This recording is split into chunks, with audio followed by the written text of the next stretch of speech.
Itu kalau seandainya bila di antara 7 orang tadi itu memiliki niatan yang berbeda-beda. Niatan yang berbeda-beda. Contohnya satu niatnya kurban, yang satunya niatnya akikoh. Maka bagaimana hukumnya? Tetap hukumnya sah kata para ulama. Dalam mazhab Syafi'i tapi ya, hukumnya tetap sah. Jadi orang yang 7 yang bersyirik tadi itu satu untuk akikoh, satu untuk kurban. Boleh enggak? Boleh, sah. Ya. Makanya kan ada pertanyaan, bagaimana hukumnya kurban plus akikoh? Gitu kan? Plus akikoh digabungkan begitu kan? Digabungkan biar simpel gitu kan? Kalau kita merujuk mengambil pendapat para ulama, termasuk di sini pendapatnya Imam Ar-Romli rahimahullahu taala, itu sah-sah saja, boleh-boleh saja kurban plus akikoh, ya, plus akikoh. Itu menurut Imam Romli boleh-boleh saja.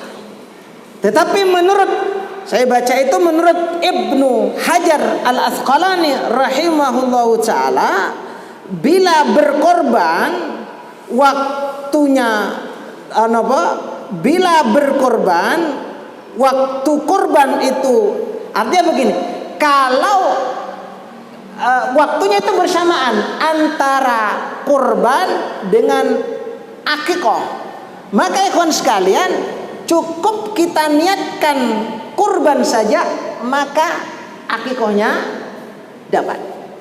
Tapi kalau mengikuti pendapatnya Ar-Romli, itu dua-duanya boleh, dapat nilai akikoh kemudian dapat nilai udhiyahnya tadi. Kemudian ikhwan sekalian, kalau menurut pendapatnya Ibnu Hajar Al-Haytami rahimahullahu taala, pahalanya tidak bisa digabungkan, harus milih salah satunya, kurban atau akikoh. Kurban atau akikoh, itu kata Ibnu Hajar Al-Haytami. Ya, tapi kalau kita mau mengambil, ya kalau kita bingung-bingung gitu kan, ini kurban apa akikoh, kurban apa akikoh, ya ngambil saja pendapatnya Imam Ar-Romli, boleh gitu kan, kurban plus akikoh, ya dapat dua-duanya. Bahkan ada juga ulama yang mengatakan begini kan sekalian, kalau seseorang itu berkorban, maka sebenarnya di situ sudah, kalau kita niatkan akikoh ya sudah, akikohnya itu juga dapat. Ya, akikohnya juga sudah dapat. Ya. Kalau sekali lagi kalau kita mau mengambil pendapat yang lebih mungkin pas dengan kita karena kemampuan kita mungkin, ya ambil saja pendapatnya Imam Ar-Romli. Ya, dua-duanya dapat. Ya, wallahu a'lam bishawab. Kemudian yang berikutnya, pembahasan yang berikutnya adalah waktu pelaksanaan kurban. Waktu pelaksanaan kurban itu diperbolehkan, ibadah kurban itu adalah setelah keluarnya matahari. Ya, kalau sekarang matahari itu terbit sekitar jam 6 kurang Pak, ya. 6 kurang seperempat ya. Kalau nggak keliru saya. Ya. Jadi keluarnya matahari sekadar waktu yang cukup untuk sholat 2 rakaat dan 2 khutbah pada tanggal 10 Dzulhijjah itu Pak. Katakanlah nek 2 rakaat itu katakanlah 10 menit, umpama ya, katakanlah matahari itu terbit itu katakanlah jam 6, ya kan? Dihitung itu dari jam 6 itu nek sholat 2 rakaat katakanlah 10 menit. Kemudian nek khutbah katakanlah berapa? 30 menit. Berarti jam 6 lewat 40 menit diperbolehkan untuk berudhiyah. Ya, berudhiyah. Sehingga jika seseorang itu menyembelih setelah waktu ini, maka kurbannya sah. Ya, kurbannya sah. Baik imam telah menunaikan sholat hari raya maupun tidak. Dan terlepas orang yang berkorban itu sudah menunaikan sholat hari raya maupun tidak. Tetapi yang paling afdal berdasarkan hadis-hadis Nabi Sallallahu Alaihi Wasallam bahwa waktu pelaksanaan kurban itu adalah setelah selesai rangkaian sholat Idul Adha. Itu yang paling afdal, ya, yang paling bagus. Alasannya apa? Ya, berdasarkan hadis Nabi inna awwala ma nabda'u bihi fi yaumina hadza, sesungguhnya pertama kali yang kami lakukan pada hari kami ini, yakni Idul Adha, kata beliau, hada an nusalliya, kami salat, kata beliau, thumma narji'u, kemudian kami pulang, fanan haro, kemudian kami berudhiyah, berkurban. Salat artinya apa? Mereka berkorban itu, mereka berkorban itu salat dulu, kemudian setelah itu apa? Kurban. Ya. Faman fa'ala faqad asaba sunnatana. Kata beliau, maka kata Rasulullah sallallahu alaihi wasallam, maka orang yang melakukan itu maka dia mengenai ataupun sudah sesuai dengan sunnah kami. Ya, jadi sholat dulu, kemudian apa? Baru berkorban. Banyak dalil-dalilnya yang menjelaskan tentang masalah ini. Sholat dulu, baru berkorban. Itu yang paling afdal. Kemudian ikhwan sekalian, di sana ada pendapat lain. Ya, hampir sama begitu kan? Yakni pendapatnya Imam Ahmad rahimahullahu taala. Beliau mengatakan begini, tidak boleh berkorban sebelum sholat hari raya, dan boleh setelahnya. Boleh juga sebelum imam menyembelih hewan kurbannya. Karena kan mungkin tidak semua imam itu yang mengimami sholat itu tidak semuanya kan mereka berkorban. Karena ada yang mensyaratkan bahwa kurban itu dilaksanakan ketika imam itu sudah memotong kurbannya. Baru setelah itu jamaah, dan itu dipotong di lapangan. Lebih afdolnya begitu. Ada yang berpendapat seperti itu biar orang-orang menyaksikan syiar itu, ya. Maka imam dulu nyembelih, kemudian baru yang lainnya. Tetapi kata Imam Ahmad, dan ini yang dirajihkan oleh Abu Malik, beliau mengatakan bahwasanya yang penting sudah selesai sholat boleh menyembelih kurban walaupun imam itu tidak menyembelih kurban. Ini pendapat yang paling kuat, yang paling rajih menurut Abu Malik, ya, di dalam kitab Sahih Fikih Sunnah. Kemudian ikhwan sekalian, tentang akhir pelaksanaan ibadah kurban adalah saat tenggelamnya matahari di akhir hari tasyrik pada tanggal 13 Dzulhijjah. Bagaimana nanti kalau hari raya berbeda? Aja kan? Ya kita berkorban sesuai dengan apa yang kita yakini toh. Ya.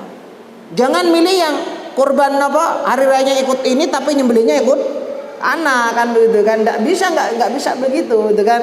Jadi kalau kita meyakini hari rayanya hari ini, berarti ya hari ini yang hitungnya ya tanggal 10 Dzulhijjah, kemudian hitungan berikutnya tinggal 11, 12 dan 13 kan begitu ngitungnya. Begitu kata para ulama. Dengan kalau hari rayanya itu berbeda antara satu dengan yang lainnya, itu kan. Kemudian ikhwan sekalian, materi yang pembahasan yang berikutnya tentang pemanfaatan hewan kurban. Ya, sebagiannya untuk dimakan, kemudian sebagiannya untuk disedekahkan, sebagiannya untuk disimpan sebagai persediaan. Tapi ingat, perintah ini untuk mengkonsumsi ataupun menyimpan daging kurban itu bersifat anjuran, bukan wajib. Dan bolehkah orang yang berkorban itu makan dagingnya? Ya boleh, boleh. Kecuali kurban yang bentuknya nadar. Kalau nadar itu yang berkorban itu tidak boleh makan. Kalau dia makan ya harus diganti. Tapi kalau bentuknya bisa dipahami kurban nadar gitu ya. Kalau kurban yang udhiyah yang sunnah ini maka boleh, ya boleh dengan yang berkorban itu boleh untuk memakan dagingnya. Termasuk juga panitia-panitianya itu habis nyembelih di masjid kan masak bareng-bareng dimakan dengan. Terus bagaimana itu hukumnya? Boleh-boleh saja. Kenapa? Karena panitia itu kan perwakilan daripada yang punya udhiyah itu, maka mereka diperbolehkan untuk makan pada saat pada saat itu. Saya lanjutkan sedikit. Kemudian ikhwan sekalian, fillah rahimakumullah, kebanyakan ulama kata Abu Malik bahwa dianjurkan kepada orang yang berkorban untuk mensedekahkan itu sepertiganya kepada fakir miskin, sepertiganya kepada orang lain, dan memakan sepertiganya untuk diri dan keluarganya. Bagaimanapun juga seorang boleh membaginya sesuai dengan kehendaknya. Seandainya dia mensedekahkan semua, boleh-boleh saja. Saya cuma ngambil sedikit, boleh. Tapi ambil separuh, sepertiga itu, ya boleh. Katakan kecuali yang berkorban itu kan haknya ya Pak ya. Jadi sepertiga itu haknya yang berkorban. Artinya kalau tidak ada omongan yang dari yang berkorban itu, maka kita sebagai panitia harus ngasih kepada orang yang berkorban itu. Kecuali sudah, aku tak ngambil sedikit saja, sisanya silakan dibagi. Tapi kalau tidak ada omongan, maka berhak yang berkorban itu. Itu kan kita kasih, karena memang dia berhak untuk makan itu. Wallahu a'lam bishawab. Dilanjutkan apa cukup sampai dulu?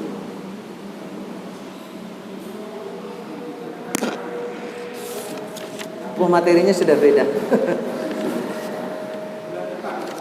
Oh gitu. Kita cukupkan dulu nggih. Adzan dulu napa pripun? Jadi tetap bertanya, korban itu satu untuk keluarga atau masing-masing person, masing-masing orangnya.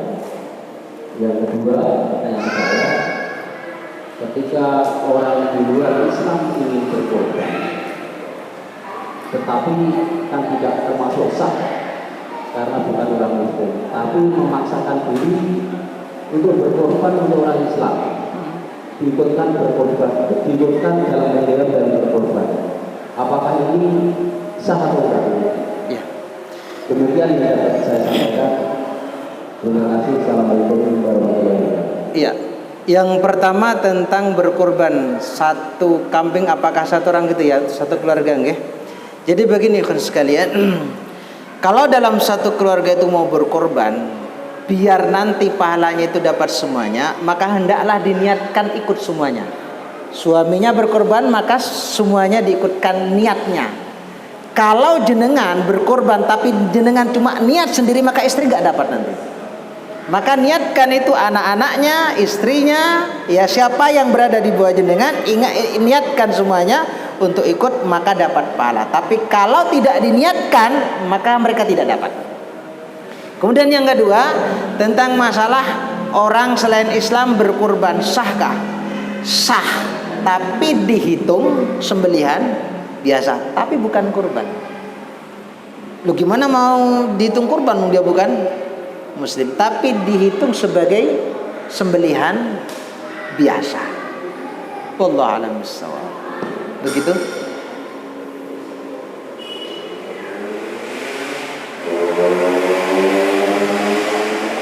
Cukup nggih? Monggo.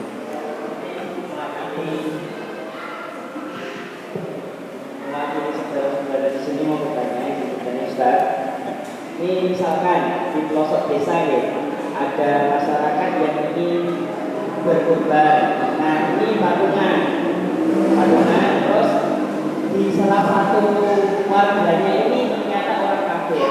Nah dari 6 warganya ini yang Islam itu gimana kondisinya Ustaz? Apakah korbannya itu sah atau tidak? Dan hukumnya gimana? Patungannya berapa orang Mas? 7 orang, satunya non Islam. Ya, terus apakah sah begitu? Ya, oh begitu. Ya kalau dihitung dihilangkan 1, 7 hilang 1 kan berarti kan 6. Yo sah. Kecuali lebih. Karena orang yang berkorban itu sapi itu 1 orang kan yo sah. Itu kan?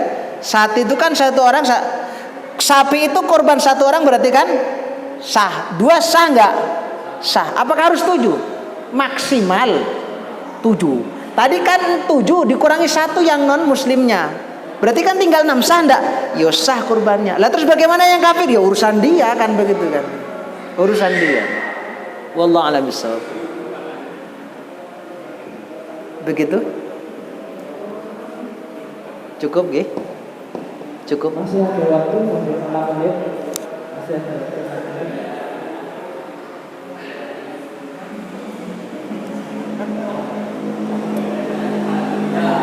Assalamualaikum warahmatullahi wabarakatuh. Waalaikumsalam. Mengingat tadi ada kasus antara harinya beda, jadi si fulan ikut hari raya hari ini, tapi korbannya di masjid yang merayakan besoknya. Terus? Gimana? Yang mau berkorban siapa ini? Yang mau berkorban siapa? Ada kasus itu si fulan berkorban, tapi disembelihnya di masjid yang sholatnya harinya besok. Tapi yang tadi sudah sholat tadi. Yang sudah. Yang mau berkorban itu sudah sholat. Terus nyembelihnya besok. Ikut yang sholat di masjid yang. Apakah sah begitu? Ya sah, kecuali dibalik. Kalau dibalik tidak sah. Hari rayanya besok, tapi nyembelihnya sekarang, tidak sah. Bisa dipahami gak maksudnya? Non.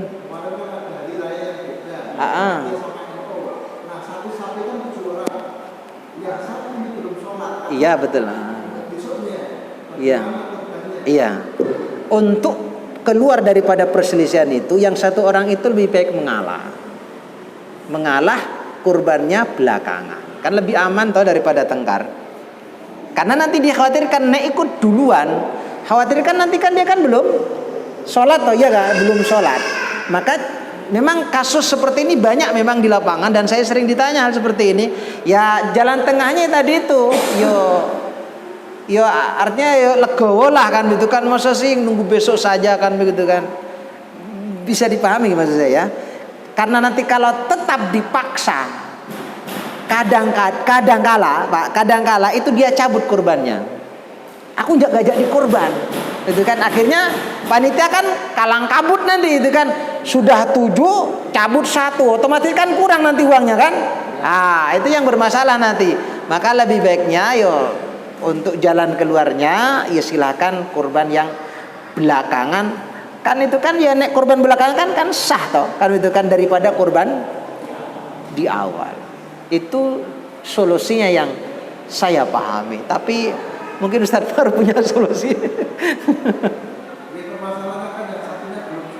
Iya belum sholat. Iya. Iya betul. Iya memang nggak dihitung korban itu nanti. Kan eman-eman toh, eman-eman. Kecuali dia sudah berhari raya di hari itu, tapi dia cuma nggak ikut sholat, tapi dia sudah berkeyakinan hari itu hari raya, cuma nggak sholat itu kan, ya boleh itu kan. Persoalannya kan dia berkeyakinan hari raya itu besok gitu loh. Itu maka yo tadi itu yo agak legowo lah, mas nggak bisa kan itu kan, yo cuma nunggu sehari kan begitu kan. Wallahu a'lam bishawab. Memang kasusnya saya pernah ngisi di Ngawi itu begitu Pak. Saya pernah ngisi di Ngawi itu ceritanya dia mau berhari raya belakangan, kayak seperti hari yang kemarin itu kan belakangan toh. Ya akhirnya padahal dia sudah sepakat 7 orang sapi. Lenek kalau nggak nyembelinya besok saya cabut toh uang saya begitu kan. Akhirnya ya panitanya kan bingung toh. Lah terus nek sapa sing arep nambeli kan begitu kan.